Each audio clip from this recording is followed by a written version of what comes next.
Picture this. It's 1936. You're the owner of a church, and despite it being the middle of the Great Depression, your lovely parish's tidings have been coming in regularly. Business is a-boomin'. Hell yeah, you say. They'll all go to heaven for sure. But what should you do with all this cash lying around? You think to yourself, what would Jesus do at a time like this? Would he feed the hungry? Would he clothe the poor? Your train of thought is interrupted by a smell wafting past your mustache. It smells like fun. You hate fun. It's those neighbors smoking their marijuana cigarettes and blasting their tunes. Druggies. If only you could. It's at that moment time stops. The light shines down from the heavens, and J Money himself appears before your mortal eyes. Tears stream down your face. He speaks thus: "Make a film, my son. Make a film that perpetuates misinformation, panic, and racist agendas to your community. Make a film that makes it illegal to have fun. Make Reefer Madness." Okay, let's pause there. We'll get back to the mysterious origins of Reefer Madness in a minute. Here's the point of the video. How did we get from this... And more vicious, more deadly, even than these soul-destroying drugs, is the menace of marijuana. ...to this? You light all three ends at the same time. Really? And then the smoke converges, creating a trifecta of joint smoking power. Well, today we're going to explore just that. From the criminalization of weed in the US and the propaganda films that followed, to Cheech and Chong and beyond, we'll take a look at how weed's representation in media has changed over the decades, and how that representation might have affected the public's perception of the devil's lettuce. Thanks for clicking on my video.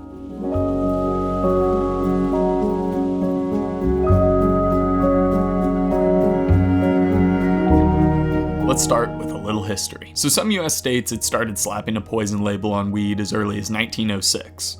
By the 1920s, some states had started prohibiting it entirely. By the mid-1930s, every state was regulating cannabis as a drug. The party was coming to a close. But it wasn't until the Marijuana Tax Act of 1937 the cops burst down the door and started beating the shit out of people. Oh shit. In other words, the national government had made weed illegal!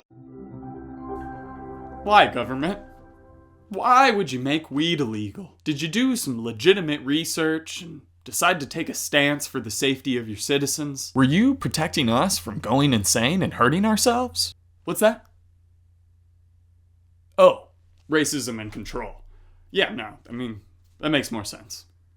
More on brand. From the Cannabis and Cannabinoid Research Journal, neither the 1937 MTA nor its successor, the 1970 CSA, was found on a fact-based inquiry, serious policy consideration, or even morality. The article goes on to explain that historians still debate to this day whether or not weed was made illegal just to fill a few guys' pockets. Guys like William Randolph Hearst, who owned a newspaper that ran zingers like, "Marijuana is a shortcut to the insane asylum. Smoke marijuana cigarettes for a month, and what was once your brain will be nothing but a storehouse for horrid specters." Not to mention, they stopped using the word cannabis, as it was commonly known in the US, and started using the term marijuana, just to more closely associate it with prejudice towards Mexicans. Yikes! Another guy we can blame for all that, and also having to sit in some weird guy's apartment while he plays Xbox for an hour before we can go home and toke up, is this son of a bitch. This is Harry J. Anslinger, Commissioner of the Federal Bureau of Narcotics. Oh, sorry.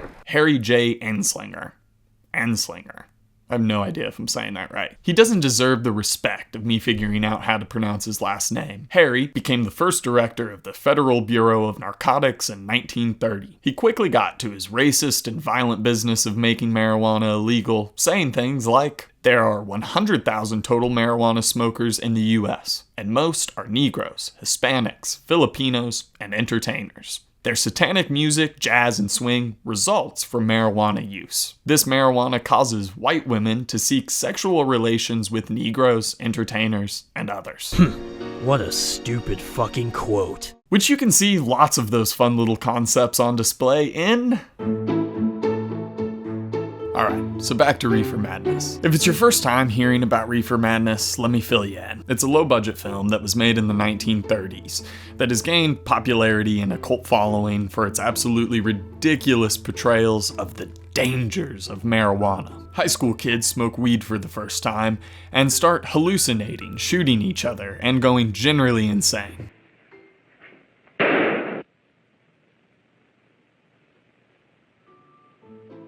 You might recognize the poster from your drug dealer's kitchen. Why does he have a poster on the wall in the kitchen, but literally no art on the walls anywhere else? Because he's always got the munchies. Hey. Yeah. Okay. I'll give you a little summary, mostly from memory, because despite Reefer Madness probably blowing the socks off of people in the 1930s, coming up on almost a century later, we have gotten a lot better at making movies. Reefer Madness is just kind of a snooze fest now. So, a bunch of high school kids are being invited to these parties by this couple that lives together, but wait for this, isn't married. Yeah, this shit gets pretty dark. Put on your fucking seatbelts. So these lovely folks are drug dealers, and the man in particular is happy to deal to kids. To get that bag no matter what. Respect the hustle. So one of the high school teachers is deeply concerned for our main golden child, Bill. He kind of offers him a space to confess and get help, but Bill just denies the help. Stupid kid. Shit is about to get so ugly for you. So these teens start getting high. Some of them on purpose, some of them have been just straight up drugged because, like they ask for a cigarette, but oops, it's a joint, fucker. Fucking, gotcha. On a side note, don't deal drugs or drug anybody ever, but if that personally happened to me, like I was just at a bar and asked somebody for a cigarette and they gave me a joint instead, that would be great. Just walk away, ask somebody else to bum a cig, joint, cig, stoned, nicotine. Nice. Don't do drugs. So, after a few weeks of smoking weed, the consequences start to show. Bill starts performing poorly in school. Jimmy almost runs over and kills somebody. Bill stops doing sports. Ralph tries to force himself on a girl. Seriously. Fucking yikes. So after that not so fun bit of exploitation cinema, things come to a climax. Somebody gets beat over the head. Somebody gets shot. There's a dramatic court case. Somebody commits suicide. It sounds intense, but it was made in the 1930s, so it's really still pretty boring. And by the way, you can just skip through it on YouTube, get to all the exciting or fucked up bits. Because it's copyright free. It's too old. It's old. It's in the public domain now. Like Mickey Mouse. Or Steamboat Willie. Let me correct that. Okay, now that you got the gist of the movie, let's get into the origins of Reefer Madness. Because this is where the meat is, baby. So the thing with cult films is they start to develop a life of their own. Rumors start getting spread, people make shit up to promote the movie, and some of that ends up in Wikipedia or scholarly articles, and it's just not true. Legendary rumors of a crazy propaganda film that was funded by the government and made by a church to scare parents and children of the dangers of weed just sells a lot more movie tickets and a lot more headshot posters than the truth. The truth is, we don't know a ton about Reefer Madness. We've got the credits, and that's really about it. The rumor that it was funded by the government was probably started by this guy, Keith Stroop. The rumor that it was funded by Jesus was started by me. This guy. Devil horns. So Keith Stroop was one of the founders of NORML, or the National Organization for the Reform of Marijuana Laws. See, Keith Stroop fucking hated Harry J. Anslinger for his role in making marijuana illegal. And when he found Reefer Madness in the 1960s, he saw the comedic potential of the film, but he also saw a way to embolden his stance against the war on drugs. He described Harry as a drug war villain and pinned the creation of Reefer Madness on him, billing it as a 1936 classic when he showed screenings of it for his campaign to reform marijuana laws. Pretty juicy stuff.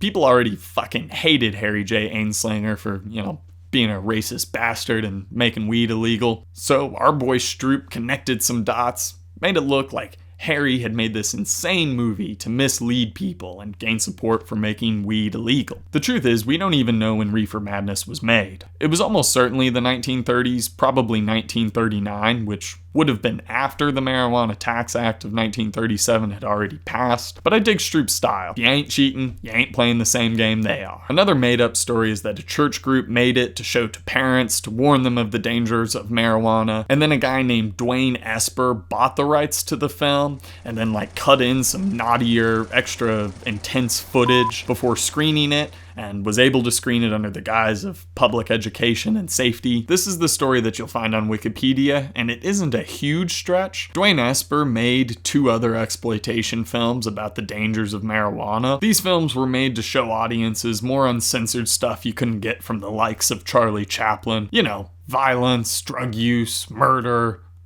bras. They got away with it by skipping getting any of the regular permissions you would typically get from the motion picture production code, and they would basically just tour the movie around under the guise of public education. Reefer Madness was probably made with similar intentions, it makes sense to call it an exploitation film, but Dwayne Esper didn't have anything to do with it, and the government and Jesus didn't have anything to do with it either. Let's skip forward to the 60s, baby.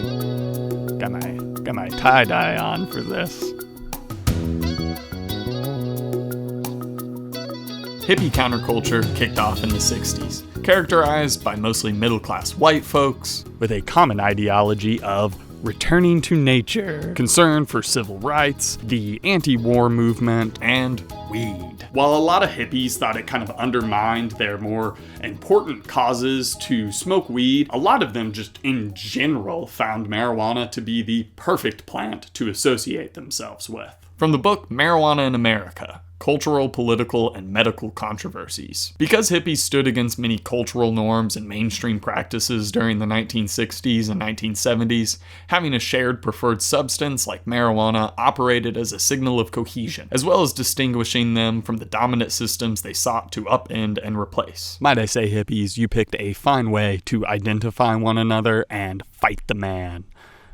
Good on ya. And you guys definitely played an important role in people's perception of weed. Hippies destigmatized it and started to build the road to where we are today. Of course, that doesn't mean the man wasn't fighting back. When the Marijuana Tax Act was found unconstitutional in 1969, our boy Nixon got straight to work. He put together the Reefer Commission, which in his eyes was a joke. On the surface, he established it to basically confirm the dangers of marijuana. But just a little bit underneath the surface, it was actually a direct hit by Nixon and his administration against African Americans and anti-war hippies, 2 groups that he hated. John Ehrlichman, a senior advisor to Nixon, was quoted as saying, "We knew we couldn't make it illegal to be either against the war or black, but by getting the public to associate the hippies with marijuana and blacks with heroin, and then criminalizing both heavily, we could disrupt those communities. We could arrest their leaders, raid their homes, break up their meetings, and vilify them night after night on the evening news. Did we know we were lying about the drugs? Of course we did. And the Reefer Commission that Nixon got to study weed and its dangers, what did they decide? Actually, they said it wasn't as bad as people were making it out to be. Nixon and Congress didn't care. They moved on with their plan. They moved forward, signing into law the CSA, the Controlled Substance Act, which was just a retooling of the Marijuana Tax Act. It was signed into law in 1970, and to this day still is the law. Yay! But as far as the public perception of marijuana, hippies had already done a lot of work to change it, and they weren't going anywhere anytime soon. In fact, towards the end of the 70s, 2 hippies would make another milestone marijuana movie.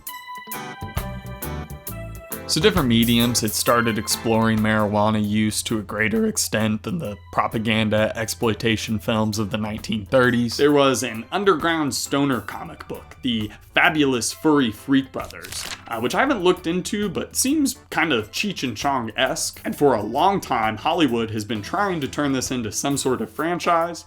Most recently, successfully, it is a Tubi show starring Woody Harrelson, John Goodman, Tiffany Haddish, and Pete Davidson. Shit, I guess Tubi's doing pretty damn well.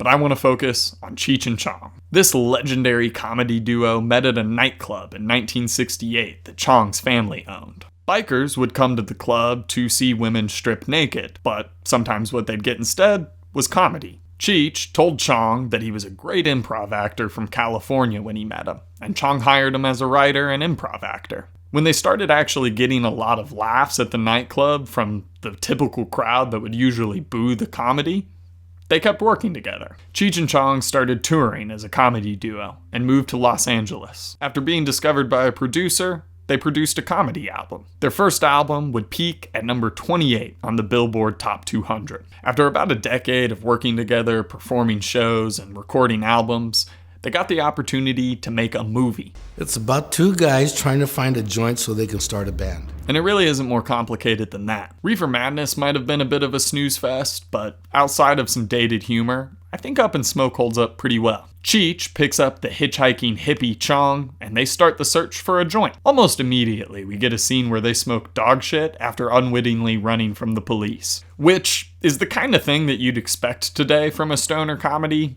But what you have to keep in mind is that these guys created the stoner comedy. People had not seen this shit in 1978. And for a long time, most people wouldn't even touch stoner comedy for fear of just being labeled a Cheech and Chong ripoff. These guys really started to change the public perception of weed. And working to change the public's perception of weed was not the only thing that Up in Smoke did. From writer Brian Welk, it showed an underrepresented part of Los Angeles. It worked to change the image of Latinos in pop culture, and it even helped change the face of comedy. All that from a movie in which a guy pisses on a cop, a lady snorts bleach house cleaner, a van made entirely of weed gets a motorcycle cop stoned, and they piss on a cop's leg again. Good shit. My favorite part of Up in Smoke is that they don't ever really know that they're evading the cops. Sometimes they pull little hijinks, but most of the time they're just kind of Forrest Gumping their way through the whole movie, just kind of accidentally stumbling into success. It makes for a bunch of fun little surprises and kind of keeps the momentum up in between the more regular kind of improv bits that Cheech and Chong do. Also, special shout out to Stacy Keach, who plays the sergeant. His performance is mwah. This is codenamed Hard Hat. Codenamed Hard Hat. Do you read me? Over. Was that lard ass? Hard Hat. Codenamed Hard Hat. Do you read, radio dispatch? Hey, got something for you, lard ass. Hard Hat. Hard Hat. Do you understand? Lard ass, lard ass. Hard Hat. Radio dispatch. Do you know who this is? No, who is this is? This is Sergeant Stadinko. Oh yeah? You know who this is? No. Bye-bye, lard ass.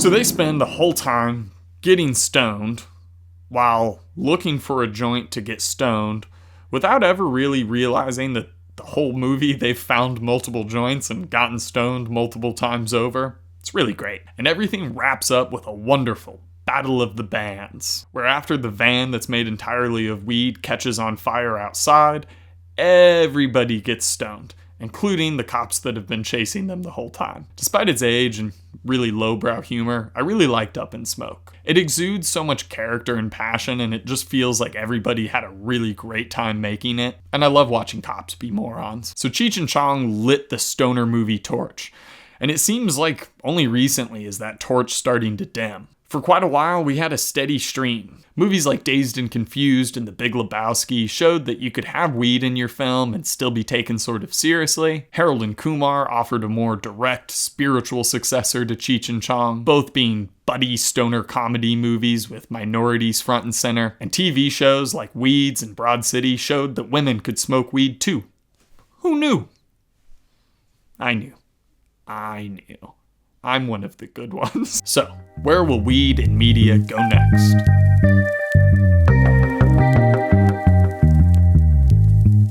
In 1996, California passed the first state law to make medicinal use of marijuana legal. And after a long and somewhat ongoing struggle with the federal government, it's looking like we're starting to see the light at the end of this long, dark, sober tunnel. I mean, don't forget, your rights can be taken away from you at a moment's notice, so stay vigilant, but It seems like weed is just getting more and more legal. Almost half the US now has legalized recreational marijuana use. In 2014, the US House signed into law that the Justice Department can't interfere with state medical marijuana laws. Low THC hemp was descheduled from the Controlled Substance Act, and the first standalone federal bill for cannabis reform was signed into law in 2022. Now, there are a lot of upsides, but this is sort of a glass half full way to look at things. Weed is still not legal at the federal level, and the damage on people's lives, particularly that of African Americans, continues. There's still a ton to do when it comes to education, policy reform, and making things right with the people that were imprisoned by unjust laws,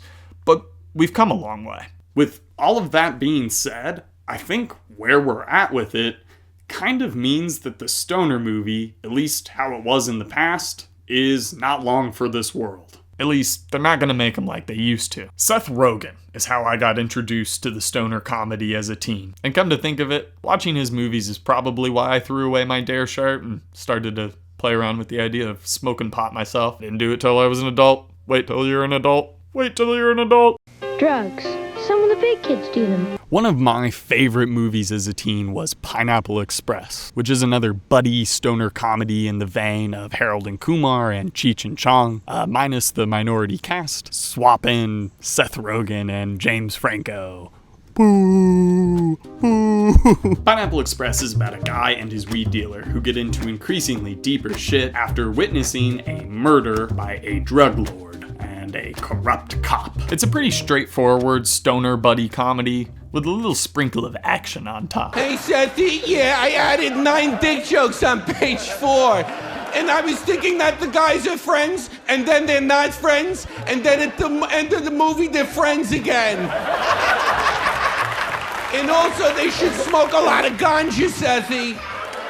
If you grew up watching other stoner comedies, it probably didn't blow your socks off, but for 12, 13-year-old me, blew my mind. I jabbed myself in the eye just then a little bit. Seth Rogen plays this kind of selfish loser who is dating a high schooler, which didn't read as strangely to me when I was 13, but, you know, today, yikes. It is supposed to make the character look like a loser, and they use it as a way for him to grow at the end and realize that he shouldn't be with her, and she's 18. So they've got like some things trying to make it less weird and still make him a likable protagonist, but it's almost more weird that they know that it's weird and you're still supposed to like relate to him and like him. I don't know. Other than that weird bit, you basically just have a straightforward buddy stoner comedy. You've got the legendary cross joint, which was mind-blowing even to a boy who had never smoked a regular joint before. And you've got one of my favorite fight scenes in any movie. It's kind of Jackie Chan-esque. Them just using random objects to beat the shit out of each other. Man, I'm sorry, bro. It's great. But what I think makes Pineapple Express the most special is it's the last of a dying breed. I just don't think we're going to get stoner comedies like this. They'll have to be period pieces for the stakes to get this high. I think it's just going to kind of fall to the wayside, the way that drinking is done in movies. Like, we will get scenes where people are smoking weed, but I definitely don't think we're going to get scenes anymore where they show weed makes you hallucinate like they do in Friday or The Breakfast Club. The mystique of weed is just wearing off. Now that Uncle Sam's iron grip has loosened, it's just less enticing. When you have something that's illegal in a movie that people are doing, it just ups the drama, and it can build up these stakes to where the cops are chasing after you or you're fighting a drug lord at the end of the movie. Now, I'm not saying I want this to happen. I think we should continue to make stoner movies, whether they're period pieces or they're just kind of built into a character like The Big Lebowski. If we keep putting weed in a cultural spotlight, I think it'll help continue to destigmatize it, and it'll help keep at bay the silly or downright awful stereotypes that come along with smoking weed. What do you guys think? Where does the future of weed in media sit now? I know I didn't talk about a ton of great stoner media. If there's something that I missed, please comment down below. Maybe I can talk about it in a later video. Since you guys watched to the end, thank you so much. Thanks for watching any of it, even if you skipped to the end. I really appreciate it. I am currently sitting at 43 subscribers, so every little bit helps. If you can share, like this video, subscribe, I really appreciate it. Okay, bye.